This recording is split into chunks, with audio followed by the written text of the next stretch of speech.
call the cops on me. On a mission to be champs and stay let me free. Prepare for combat, my adversaries crumble. Face it, I got a reputation for damage. Busters get ready to rumble. They lock me in a cell, have me trapped in a living hell. Though not guilty, I'm still in jail. Brother, I serve my time like a soldier. Maintain composure. My shadow boxing the fight to the death, busting boulders. Every boxer with a pair of gloves. Best give up love. Here's a man from the makings of a thug. A lethal weapon, mind sharp. And in my heart, there's a wish to shake the world with the flurry of my black fist. Now once a high school dropout, now I'm the $1 million champ. Who's the next to get knocked out? Straight out of Brooklyn and worldwide. All right, ladies and gentlemen, this Cheap Seats Boxing Show, half of the dynamic duo here. We're going to talk about these upcoming fights, but follow us on all platforms: SoundCloud, Stitcher, iPadio, Podomatic, YouTube, iTunes, Windows Phone, Zoom. But we're going to talk about what's coming up right now, this week. I'm going to do half. Angelo's going to do the other half tomorrow. So let's just get right into it. The fight coming up this week is Crawford and Indongo. Now, that whole card actually has good fighters on it. A bit of a for Crawford and Indongo and Gvozdyk and Baker, those are closer fights. I think the rest of them seem more like showcases to me, but all great fighters to watch. To be perfectly honest, if they go there and they do their job, it actually creates great momentum for the main event, or the in the fight before, which is Gvozdyk and Baker. So first of all, it's the brawl for it all. Terrence Crawford, James Indongo, right? 4 titles, winner take all.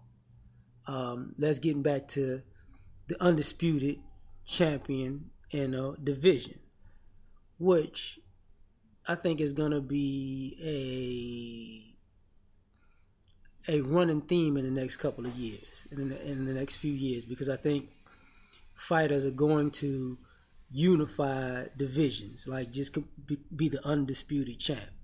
I think that's just for the cachet alone.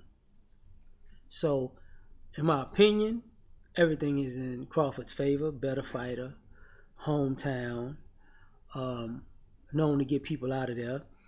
Indongo won his title, which you could say was a bit of an upset when he won his titles, but he came to fight. He handled his business. You can't take that from them.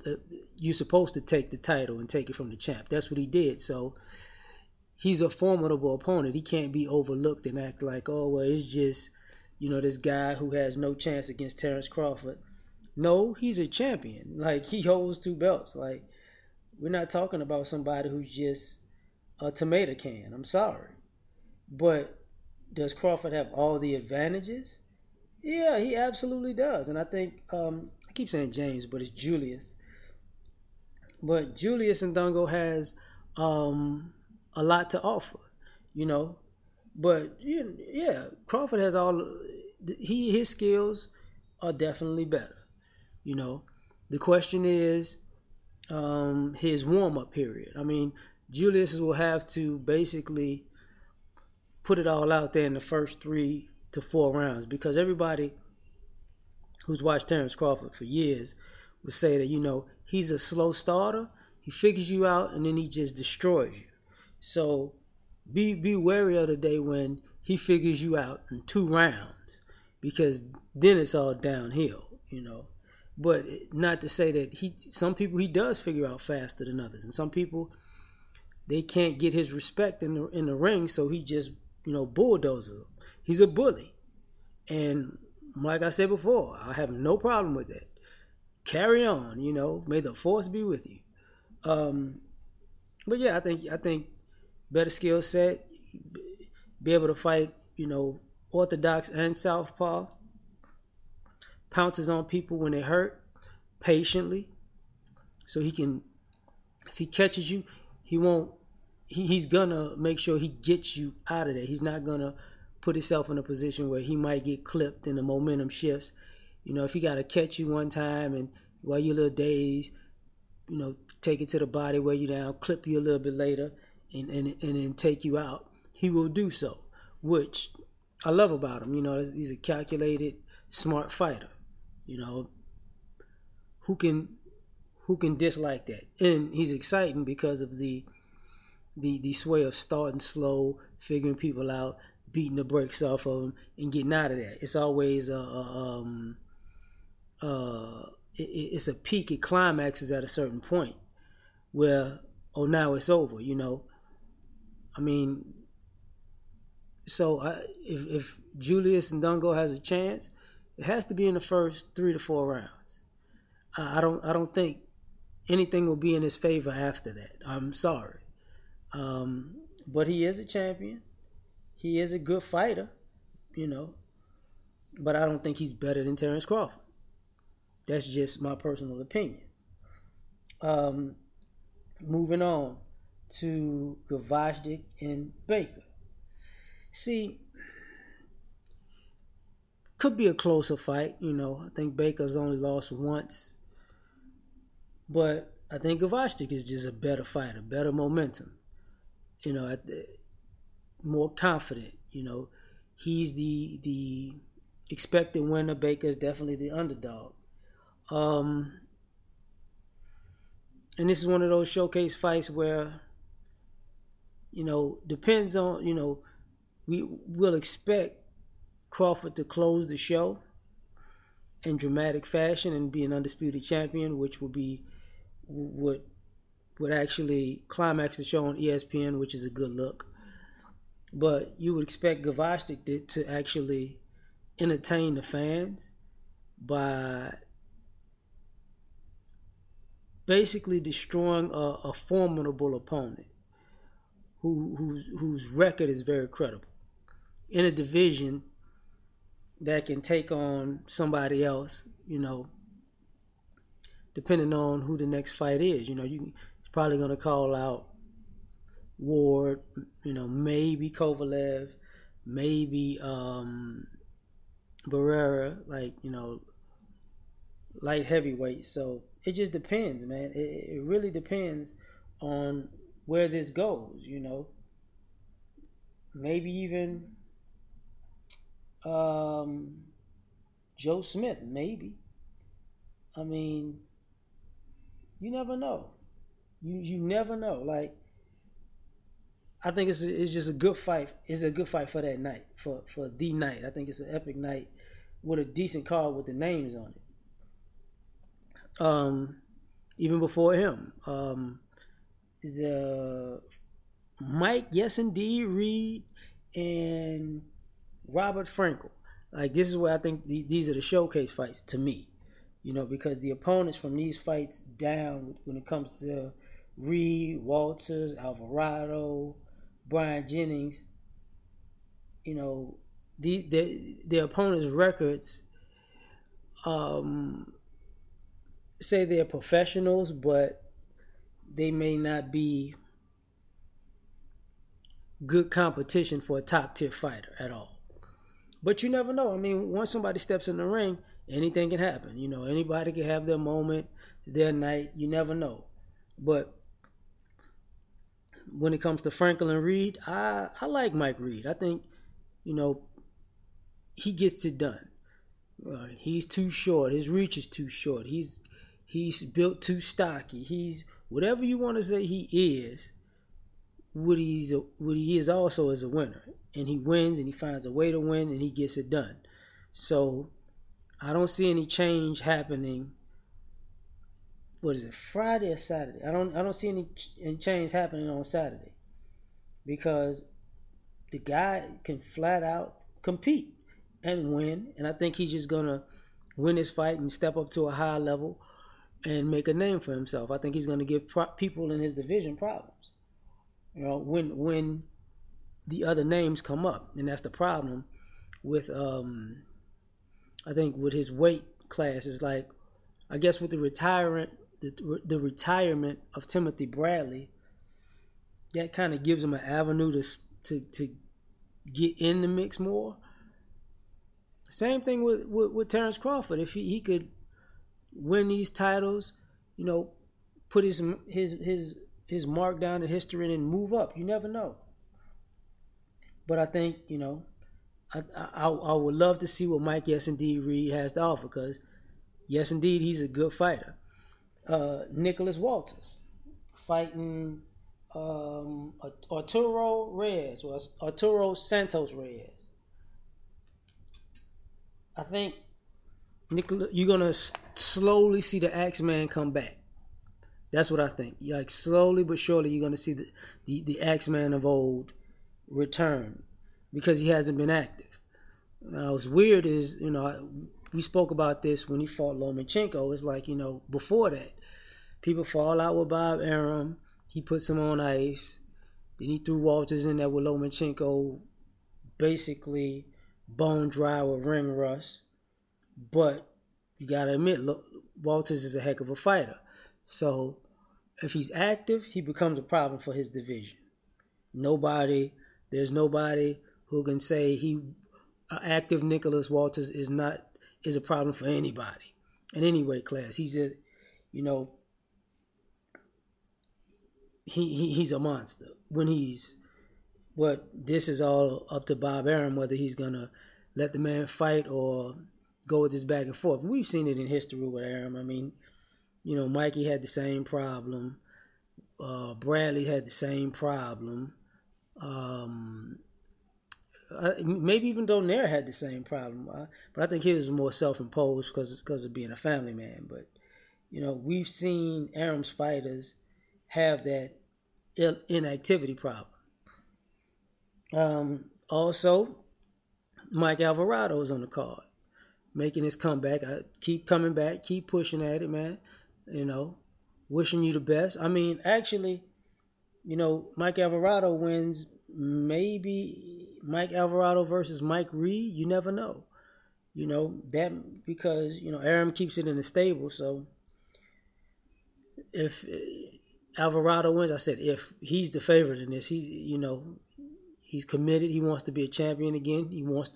He's taking the path that it takes. He's starting basically from the bottom again, working his way up, which you got to commend the man for doing, because that means he really wants it. He's committed to his sport. He has the name. He has the cachet. He's been a champion before. So just keep plugging away at it. I think you're going to, this is a showcase of a few welterweights, and some of these guys might wind up crossing each other's paths. Because I remember Arum saying he owes Crawford a Pacquiao fight, so you will leave Pacquiao. I mean, Alvarado and Reed may be off of the table for Pacquiao, but Vargas, for any of those guys, or them fighting each other, that might be in the mix. You never know. Then we got Brian Jennings fighting Daniel Martz. I mean, Jennings is working his way back up in the heavyweight mix. He's probably the favorite in this fight.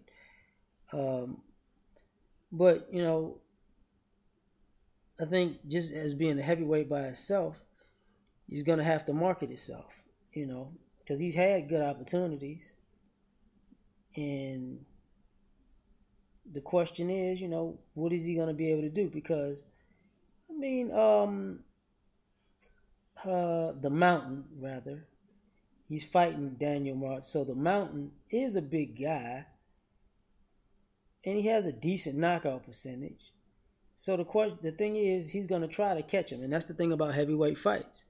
It's not about, one punch in a heavyweight fight can change the complete dynamic of the fight altogether. So is there an opportunity for an upset here? Because it's a heavyweight fight with a heavyweight puncher, absolutely. Do I see that happening? No. Because like I said before, from the Reed fight down, or the Walters fight down, however they're going to have it play out on the actual day, I think these are all showcase fights to make people interested. So I think, that's what they did. Now, the question is,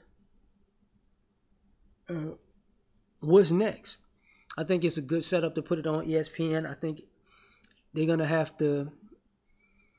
It's a good comeback from the Pacquiao Horn fight, which, people would consider a robbery. But Horn is he did out hustle him.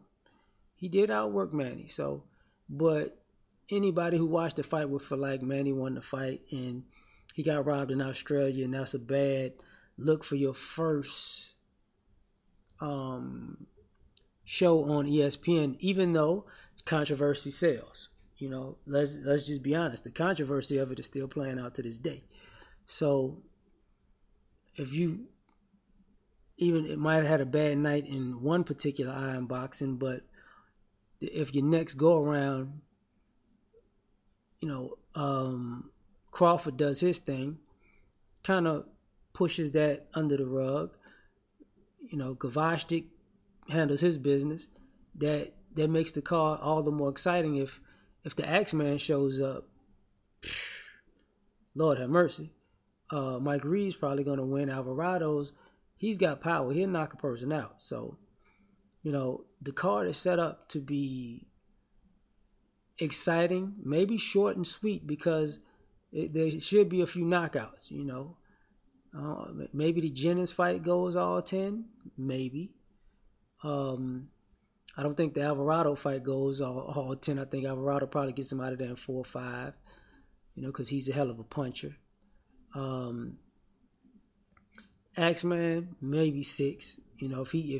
If Nicholas Walters shows up and the ring rust is off or a little bit off, he's getting him out of there. Reed, that's a different story, because Reed might wind up winning every round. So Gavashtik, 7-round knockout. Crawford, maybe a 6-round stoppage, maybe 8 at the most, because Julius Indongo is a champion. He's a tough dude. Let's not beat around the bush with that. So, all in all, I think it is going to be a great, great night. Great night for boxing. Great prelude to what's coming up afterwards. And it's a great setup. Like, you got this happening this week. Next week, of course, the Mayweather McGregor card, which the card is nice. People have skipped over the Badu Jack and Cleverly and Tanks on the card. I know I'm missing somebody. There's a heavyweight on that card, I believe. So it's a great setup for next week. But also with some of the news going on, we got I'm liking Abel Sanchez. It's talks about the Jacobs fight and the upcoming fight with Canelo. I'm liking the fact that people are picking sides and choosing sides on that. And I'm going to touch on that right now. I think Jacobs gave them all they can handle. I think that's going to make Triple G a better fighter when it comes to fighting Canelo. It's not going to be the same learning curve Canelo got when he got beat by Floyd, because you can see his skills get better over those years. Like, he's made improvements in a lot of different parts of his game. He's still a counter puncher, but he's a good combination puncher, good sharp puncher. Has defensive skills. Will beat the brakes off of you. Not so much of a knockout puncher when it comes to people his size or above. People says he has that power, and he does have punching power. And I say this about a few fighters. Some people have knockout power, and they knock people out, and other people have knockout power, but when they hit their opponent, the opponent really don't want no parts of that. So you can't really knock out a person who doesn't want to engage because they don't want to get clocked. So I think it's different because Triple G he's not backing out from anybody. That's just my opinion. I think Canelo has the skill advantage, but I think Golovkin has the psychological advantage, to be perfectly honest. He already gave Golovkin the belt. He already paid him to step aside. You know what I'm saying? He already said he was gonna fight and then backed out already. Whether it's business or not, but a fighter or any human being can spin it however the way they want to in their mind. And as far as psychological advantage, as far as competition, he has. You could say Golovkin has better competition over the last 2-3 years than Canelo had. You throw in Lemieux, you throw in Jacobs. Yeah, you could throw in Stevens maybe. You know what I'm saying? Because people don't really count Khan. People don't really. This fight with Chavez really wasn't a fight. It was more like a guy showed up to get his ass kicked. Kirkland, that was a fight. It was a short fight, but that was a fight, and he was tailor-made for that. The Cotto fight, he was fighting he was just a bigger guy. Cotto set himself up for that one, so you can't get mad at that. But, as far as the fluctuation and weight and up and down, this is probably, in the Smith thing with Canelo, it's probably the first time he's going to actually deal with great competition on a great level. And it's going to be interesting. I think Triple G is probably thinking, I could get this guy out of here. Everybody else has love and respect for him, but I don't. And I can see Canelo, who's in great shape. But he stays in shape, to be perfectly honest. Like, people need to give him credit for that. He stays in relatively good shape. But psychologically, I don't know. It's a dangerous fight for both parties because you're dealing with the fighter who has the better skill set, fighting a fighter who has the mentality that you're beatable. And I know you're beatable. You don't want no parts of this. So you're dealing with skills and confidence. And, when it comes to power, Triple G has more power. Let's just be honest. I think this fight that fight, in my opinion, right now, is going to be about the better body puncher. This is just my opinion. But the reason I was bringing that up is because I was seeing how they were talking to Abel Sanchez about, the Triple G Jacobs fight. So I just had to put my 2 cents on both of those things and kind of give you a prelude to where I was thinking about how that fight's going. Same thing with the Mayweather-McGregor, the Terrence Crawford McGregor challenge, which was hilarious. I don't know what that has to do with boxing, but whatever. But it's funny. It was entertaining. It was entertaining. Same thing with that situation. They brought up the Paulie Malignaggi sparring session, and say what you will, it looked like he was handling Paulie. Say what you will, Can it be a cupping and hitting in the back of the head? Yeah, but for the snippet they put out was probably purposeful and say this is how we handled Paulie, because it didn't make Paulie look good in the least. You know what I'm saying? So it could have been good work. Paulie could have had his moments, and Conor could have had his moments, and that could have been a moment for Conor, but they didn't show the moments for Paulie. So that could be absolutely true. But for what you saw, yeah, he handled his business. Do you think you're going to be able to do that with Floyd? You tripping. You might have your moments even in that fight, however long it lasts, but don't reach too far, because, we're dealing with two different types of fighters, because Paul is recently retired. He was sparring, but it's not like he was in his best shape. So, but you're dealing with a 2-time champion. You got to give him credit for that. That's what Paulie is. Paulie's a great, the Magic Man handled his business. Good hands or not, So, and there are a few people who could say they've won a championship more than once. So let's not forget that, There are people who 3, 4, 5 times, but that's not the norm in boxing. You win it 2 times or more, you obviously doing something right, So, for everybody else, I think the idea that this is, that this is an event, that this is going to be a competitive fight. I mean, it's a good fantasy. I mean, could this be are y'all looking for a Mike Tyson Buster Douglas moment where you wake up and say, I told you so, who knew? We all believed. Possible, not probable. Highly unlikely. But this is the beauty of sports, Anybody, if you're fighting a combat sport, anything can happen. Anybody can win, anybody can lose. It's about who shows up and executes the best on that night. But I will say this. Conor McGregor is a great MMA fighter. Not the best MMA fighter. He is not the best MMA fighter in the UFC. He is not better than John Jones. He is not better than St. Pierre, who's retired. I think he's coming back. You wouldn't put him above Anderson Silva. You wouldn't put him above Mighty Mouse. You wouldn't put him above, let's see. Forrest Griffin, I wouldn't put him above him. I'm just partial to Griffin, though. Would you put him above Chuck Liddell? Would you put him above Rampage? I mean, I doubt it. I really doubt it.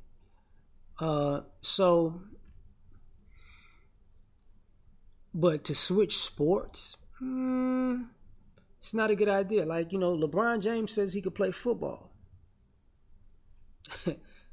Does he really want to go across the middle?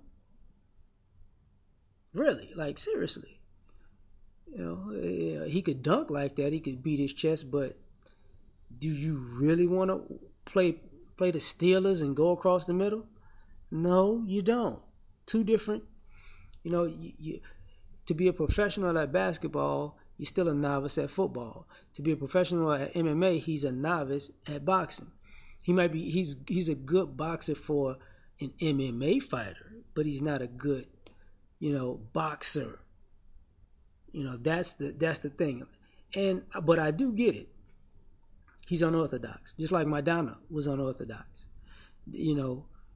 Everybody who was working in the boxing realm with Floyd got utterly destroyed and dominated for the most part. You could bring up the Castillo fight, the first one, and say, yeah, that wasn't a domination, but at the same time, he did have a shoulder problem, so he won the second fight. So that plays into that. It happens. You could bring up the age factor. That's in his favor. That's true. But if a 40-year-old Michael Jordan showed up and a 28-year-old Terrell Owens showed up saying I could play basketball, I'm taking Jordan. That's just my opinion. Like, I don't care if he walked away from the game. T.O. may be good at, he's good at running the post, fly, whatever, doing the end zone celebration. But when it comes to that basketball court, I wouldn't take him over Jordan. I wouldn't take him over Allen Iverson. I wouldn't take him over Charles Barkley right now. You get what I'm saying? So that's the same ideology. But if you're looking for unorthodox like Madonna, cool. Talk about unorthodox fighters. You remember, Prince was unorthodox, but he was still a boxer. Darchinian's unorthodox, still a boxer. Mayorga, unorthodox, but he's a boxer. For the most part, unorthodox people, there are few of them that actually make it to the top. But for the most part, it's the people who actually work in the realm of that craft that do the best. And he's got distance. Yeah. Distance can be cut.